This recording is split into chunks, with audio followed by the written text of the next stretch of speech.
Can the sky really rain blood? It already has. In 2001, a village in Kerala, India, experienced red rain for over 2 months. Scientists first blamed dust, but lab tests showed it contained cells with no DNA.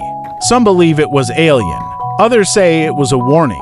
To this day, the mystery remains unsolved. If it rained blood where you live, would you survive it? Follow at HYPERBOOMX for the next Forbidden File. Subscribe if this blew your mind.